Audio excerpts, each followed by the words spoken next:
Thank you, Mayor, Council. Well, I did not think that I'd be standing before you tonight to talk about a multipurpose center.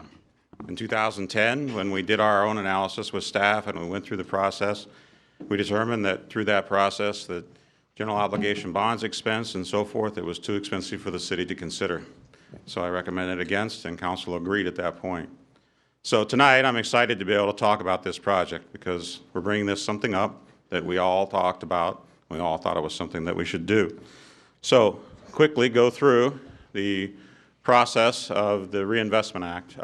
Its primary purpose is to look at doing quality of life projects so that we can enhance unique opportunities to make our communities better. The state felt that it was important, and so they put $100 million into the project for communities to pursue. Eligible projects typically are retail type projects that generate sales tax, and they typically include a hotel of some sort in order to capture hotel motel tax. And that's the primary funding source. The state uses, they receive 5% hotel motel tax on each hotel that's sold within the state. We would then be able to access that money along with also accessing 4 cents of their 5 cents that they collect for projects. That is new money that's created within the district that we set up, which is a 25-acre drawing of an area within the community. The money that's available right now, roughly with this project, you're able to capture 35% of the total investment that you put into the district. So right now we're looking at 30.65 is the total amount of investment within the projects.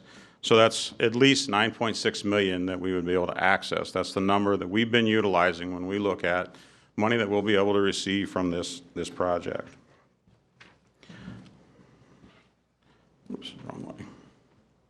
The timeline that we're looking at, obviously you're considering the application, the pre-application tonight. If approved tonight, then we need to submit our pre-application by March 15th to the Iowa Economic Development Authority Board for consideration.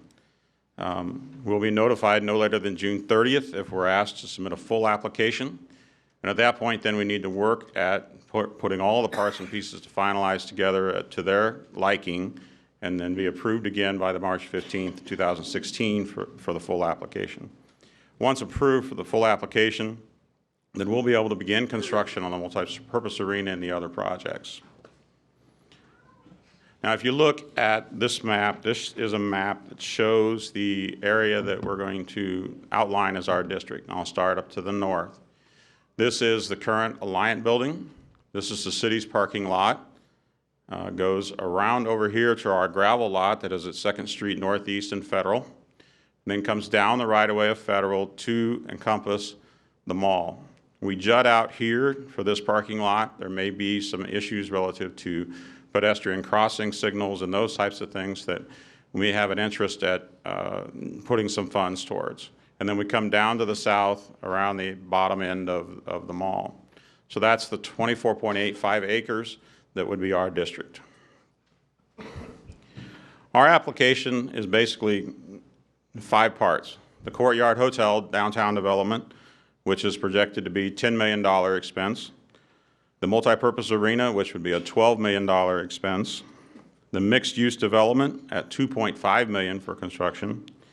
The Performing Arts Pavilion, $1.65 million. And the parking structure of $4.5. So that's a total of $30.65 million for all the projects together. Of that, an interesting part that is important is the city investment for that is $1.2 million. I'll get into more detail, but roughly $1.2 million of our local option sales tax that we would put in to help fund the arena, which as we look at the total of the 30.5, that's roughly 25 times of what we're putting in, we're leveraging to receive. It's a big step, small amount for us, being able to leverage all these other funds. So there's the 5 projects that we have. They're listed in more detail. Okay, Courtyard development. The Courtyard Hotel, G8 development, we've worked with them. We have an agreement with them to develop the hotel. They have a signed franchise agreement. We have that in hand, and they've already completed soil borings on our property.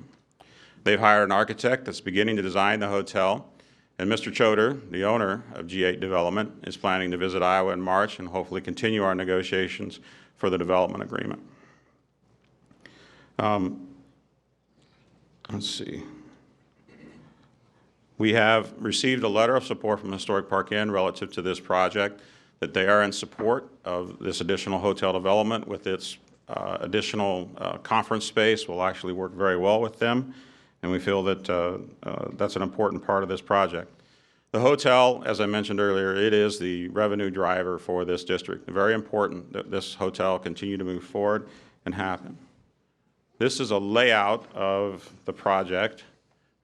The hotel in the front, right along First Street, right up next to City Hall. And then I'll show it now since it's here. The parking ramp would be on the north side of the hotel. Oops, keep going the wrong way. Here's a couple pictures of the hotel based on the drawings that they have. It would be the front of the hotel that would face along First Street, and the back side of the hotel. And you can see there's the back side of City Hall. The next part, the fun part, multi-purpose arena. The ice rink, 6 to 7 months of the year it's used for ice. The other times it'll be able to be used for concerts, shows, conventions, you name it, we'll be able to do it there for the most part. An important part that we also want, it doesn't get a lot of attention, but it is an important part, is the City Recreation Department programming that we do. During these off seasons and even during season, there'll be rooms that'll be available for us to have recreation programming in and be able to provide us the opportunity for a nice location to be able to do some of this programming. Multiple basketball courts for the types of programs, our summer programs. I think Brian will talk more later about that. Permanent seating in the facility would be 2,400 seats, 1,100 if you add the floor seating, and another 900 for standing room, plus the incorporation of box suites to this, which is something that currently they don't have. Obviously, have multiple locker rooms, concessions, facilities, restrooms, that type of thing. A very nice development. Now, how are we going to own? Who's going to own it? The mall is going to own it. This is important too because it's a private entity providing ownership to this. The city will lease it from them, and then we'll in turn look at a sublease to Mason City Youth Hockey. That will allow them to be able to have the events that they need to do the scheduling, and they will do operation during the hockey season. They currently do this now. They know how to do it. We feel that's a good fit for this project. During the off season, though, the city will run it. We'll take care of booking events, organizing things when they come into the facility. But year-round, we'll look at managing the concessions facility. It's much easier to have one person over that, not having to have it go back and forth. Along with that comes revenue, and that's an important part of how we pay our lease and how we pay the bills that we'll have relative to the project. Let's see what else. No. There's a picture. This is as you're standing inside of the mall looking into the facility. So basically this would be as if you were looking into the JCPenney's front door to their area, looking into the arena. This view is a view of the basketball courts. With this design, the seats along this edge are collapsible and would push in. And when that happens, when the ice is out of there, we're able to then have 3 basketball courts end to end, be able to have tournaments, which is something we currently can't do within the community other than we can have multiple facilities, but this would give us 3 games that could go on at once for a tournament, which is something that would be very, very helpful to our community as we have teams that travel very regularly to do this type of thing. Here's a picture of hockey from inside one of the box suites. It's just amazing to look at what could be with regards to the type of facility we'd be able to have and watch and enjoy hockey in. So it's, I think one of the, when you look at this, it gets you excited. Concert. This arena would be much larger than anything that's available within the area. We wouldn't compete with the surf. This is much greater in size, so we're not going to be stealing shows from them. We're going to be looking at shows that are bigger than that, which is an important part. Back when we did the study in 2010, we talked a lot about city dollars going out of town to attend concert events and those types of things. rather than being able to do that in town. And so this is something that then allows a greater opportunity for people to participate in events that they might not otherwise be able to. No, it doesn't have a retractable roof. I had that question come to me. But it is a bird's eye view of what it would look like if you could see it from the inside as the blimp went over.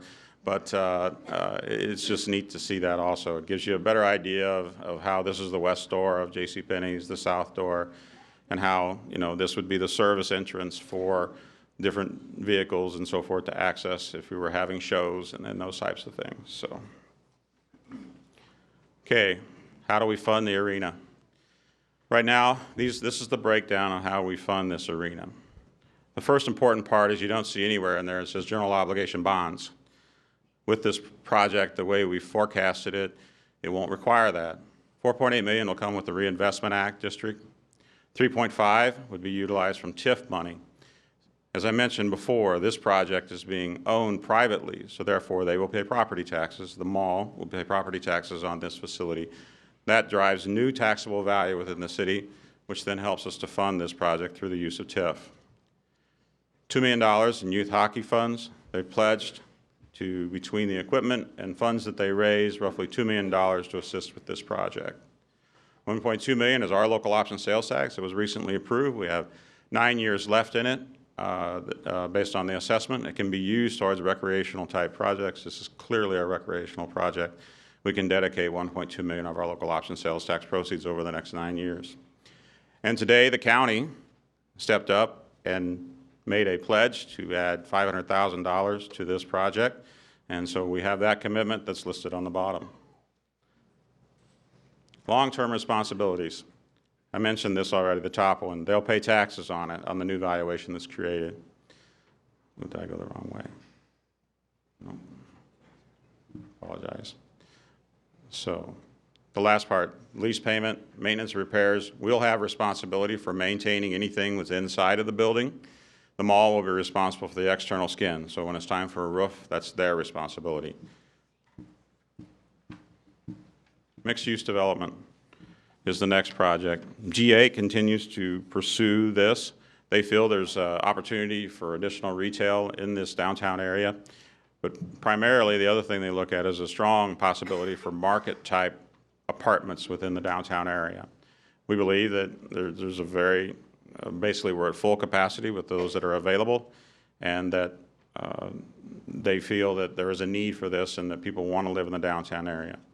This is a rendering that they've drawn for the beginning. It has the retail in the bottom, and then on the top it'll have a residential component. Performing Arts Pavilion. The city has been in need of a municipal band location or a pavilion to perform in. It was in the original Vision Iowa project and was removed as that project went forward. It's still been a need and has continued to be something that's been on the radar of many people within the community. Inclusion of this project within our project is important. It helps us, it strengthens it. It gives another audience that we're assisting with the grants and the funds that are being presented. It's an important part that allows us to reach more people that we couldn't otherwise reach. So it broadens the purposes and helps create part of the uniqueness to our project.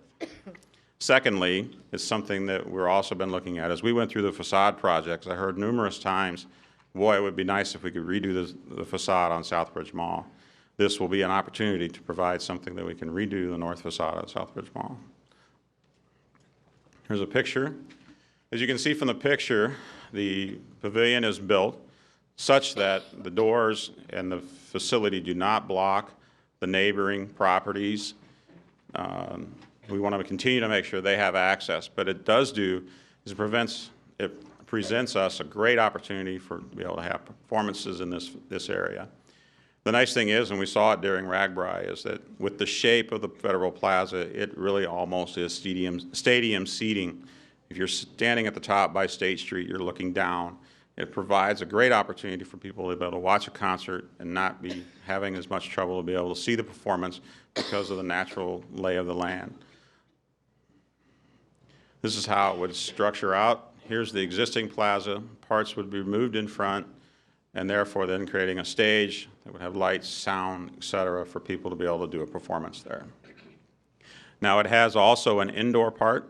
The weather's bad, or they just want to do an indoor performance. There will be an indoor performing area also. This is a more stepped-out view with regards to that. Go back. One of the things, the design cues will match very, very well with the rest of the area that is, with the architecture in the area. It's very well designed. Parking structure. Construction will be completed by the city. The city will own this parking structure. It'll be located adjacent to the hotel. We know we need at least 200 spaces, roughly. We have about 111 on our current lot. We know we will lose spaces, but a lot will depend on the exact size and how we'll be able to build it. But we know we need approximately 200 spaces. We have people that lease spaces that are there now. I think they'll probably want to continue. And the hotel needs approximately 110 spaces in order for them to be able to do business. The funding of the structure will be with tax increment financing, and then the hotel, of course, will pay a lease yearly to us in order to be able to have those spaces with inside there. And those two things combined, we feel, will pay for the cost of the parking structure, not requiring us to sell any bonds.